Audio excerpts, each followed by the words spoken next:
Well, last week was quite interesting for us at True North. We must really be angering the powers that be, because we started off the week with an email from Spotify notifying us that an interview I had conducted about the censorship of the residential school system was censored by Spotify. It was completely deleted off the podcast platform. All of this because it apparently promoted, quote, hate speech against Indigenous people. And this censorship, this news, was celebrated by members of the NDP. And I mean that literally. They were actually publicly celebrating the censorship by big tech of an interview conducted by True North. And then, only a few days later, not to be outdone by her fellow NDP colleagues, another far-left socialist in the House of Commons publicly asked at a National Defense Committee meeting how True North and our friends at Rebel News could be defeated. How do we do that? She asked. They're making videos. they're combining with Rebel Media does the same. True North does the same. We know, so that's part of that larger strategy. What responsibility do we have here in Canada to defeat that internally as well? How do we do that? Now, I'm really not sure what we ever did to the NDP that has made them so angry. But now that they are coming after us like this, I think it means that we are flying over the target. We'll get into all of this and more later on in the show, but before we do, please be sure to drop a like on this video, help us out by subscribing to the True North YouTube channel, and the comment question for the episode is this: why is the far left becoming more brazen in their attempts to censor True North? Let me know your answer in the comments below, and let's get into it.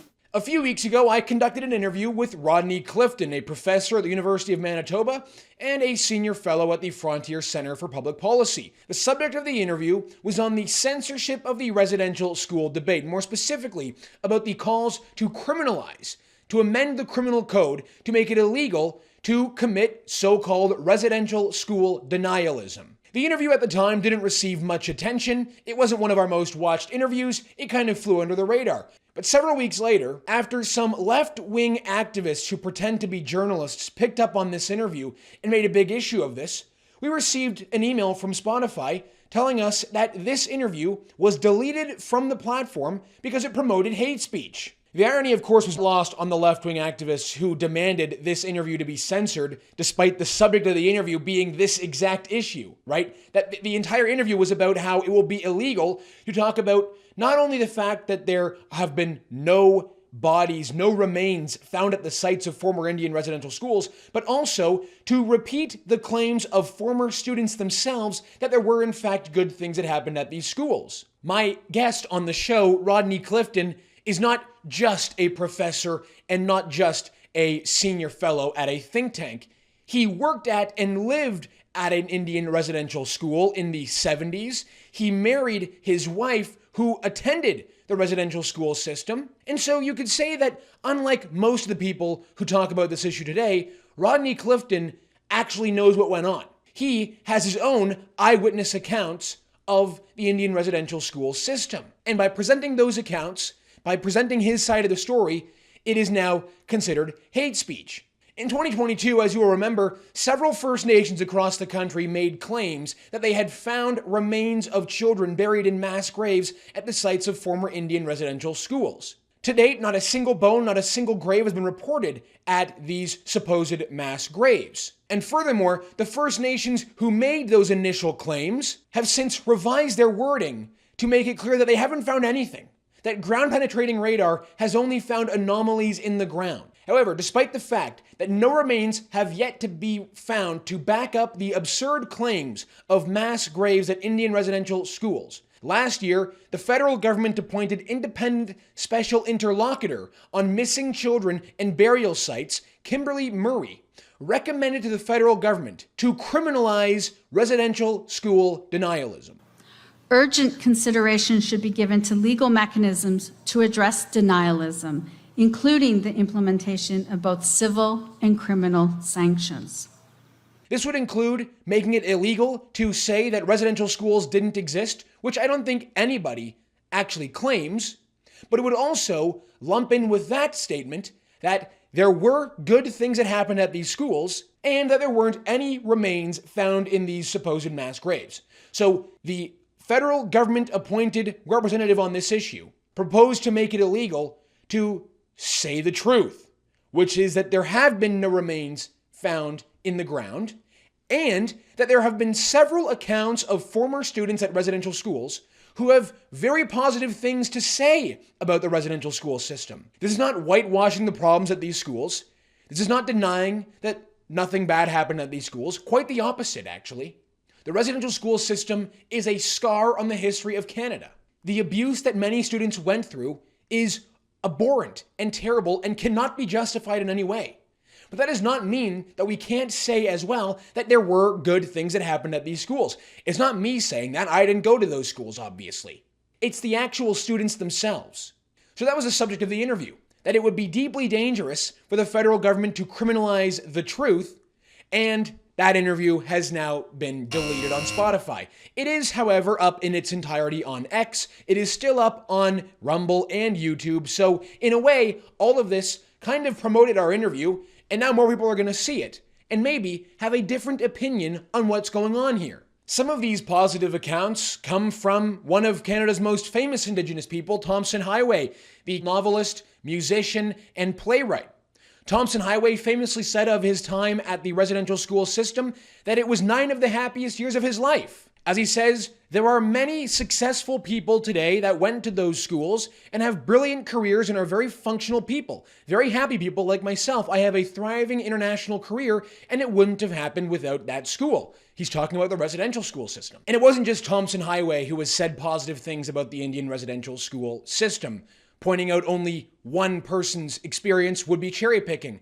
I also want to highlight the comments of former Dene Inuvik chief C.C. Hodgson Macaulay. Hodgson Macaulay also described the residential school system as some of the best years of her life. As the first female chief of one of the 23 bands in the Northwest Territories, her opinion is kind of important on this issue. At least I would think so. She says, many former students were coming forward with their good and positive side of the residential school experiences, and that they are planning to start a committee of elders to make public the positive side of the residential school system. They all agree that Canadians must be made aware of the positive stories. That, in fact, was a letter to Senator Lynn Bayek when she was eventually kicked out of the Senate for talking about the other side of the residential school story. In fact, in the TRC Commission report, several positive stories about the residential school system were written down and put into that report, meaning that if the government gets their way in criminalizing so-called denialism, well then, part of the stories written in the TRC Commission report will be made illegal. As Kimberly Murray herself said last year about what I have just committed, the terrible act of residential school denialism, she says that it is harmful and violence and calculated. These were her words last year. Many international experts point out that denialism is the last step in genocide. Deny that it happened. Denialism is violence. Denialism is calculated. Denialism is harmful. And denialism is hate. And it was previous Attorney General David Lametti who said he was open to amending the criminal code to add denialism to a list of offenses. I know that that Kimberly Murray has begun to address this in her interim report. And I know that my colleague Mark Miller has responded to MP Leah Gazan in the House of Commons when she asked the question. I have had it raised to me personally. I'm open to all possibilities here, including a legal solution and outlawing it. Another act of denialism would be to say that there were no murders of Indigenous children at residential schools, of which there is no evidence to back that up. There is no evidence to say that any student at a residential school was murdered, despite what many people have tried to tell us. Certainly many students did die. There were diseases at these schools, but there is not a single piece of evidence to back up that any murders of students took place. And yet we are told to accept that this residential school system was a genocide in our country. In fact, it was NDP Member of Parliament Leah Gazan who got the entire House of Commons to unanimously agree that the residential school system was a genocide. In the last session, I put forward a unanimous consent motion recognizing what happened in residential schools as an act of genocide. I was shocked when members of this House chose not to support my motion confirming that residential school denial is still a reality. We need to do better. We need to find a way forward that honors the truth about what happened in this country, especially in light of Pope Francis's acknowledgement that what took place in residential schools was, in fact, genocide. Speaking of the NDP, after Spotify managed to have this True North interview removed, NDP House leader Peter Julian went on Twitter and said, "Great journalism, great work. This is amazing stuff. We just love censorship." It's important to realize that censoring any contradictory opinions to that of the pre-approved government narrative of a specific historical event is required. It is a must. That's because, of course, it's always the people who try to censor opinions that are on the right side of history, right? It's always the people that want to shut down other opinions on an issue who are always right. And it was only a few days later, I should mention, that NDP Member of Parliament Lindsay Matheson at the National Defence Committee decided to ask the question how True North and Rebel News could be defeated. Because, of course, there is nothing more pressing to Canada's national security than defeating True North. In terms of even just like last week, we saw that far right startup. It's called Tenant Media. It was the front for Putin propaganda. They've been promoting very anti-Ukrainian messages. They do so about vaccines, residential schools, like you said, anti-LGBTQ plus attacks, anti-trans attacks. They're making videos. They're combining with Rebel Media does the same. True North does the same. We know, so that's part of that larger strategy. What responsibility do we have here in Canada to defeat that internally as well? How do we do that? You know who Linda Matheson and the NDP aren't trying to defeat?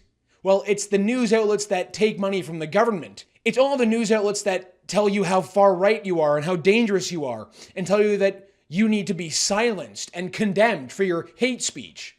Those are the outlets that don't need to be defeated. Those are the outlets that need to be promoted and protected and given more taxpayer money.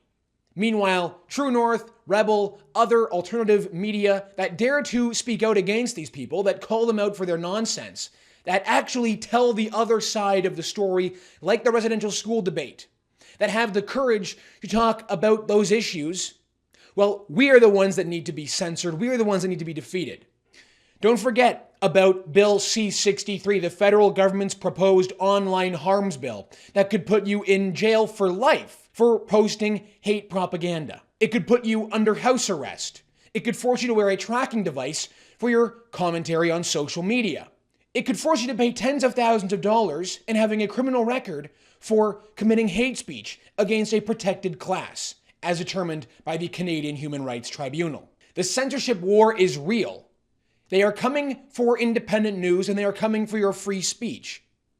And unlike in previous years, the left don't seem to care about how this looks anymore. They are now openly celebrating the censorship on social media. They are now openly asking at a National Defense Committee how to defeat independent news outlets, as if somehow True North is a threat to national security. They are now trying to criminalize the truth, and they are now trying to find a way to put you in jail for life for committing so-called hate propaganda, for commentary on social media. I wish this was all a nightmare, but this nightmare is real and we are all living through it. All right, everyone, that's going to do it for us today on the show. Thank you so much for tuning in. My name is Harrison Faulkner, and this is Ratioed.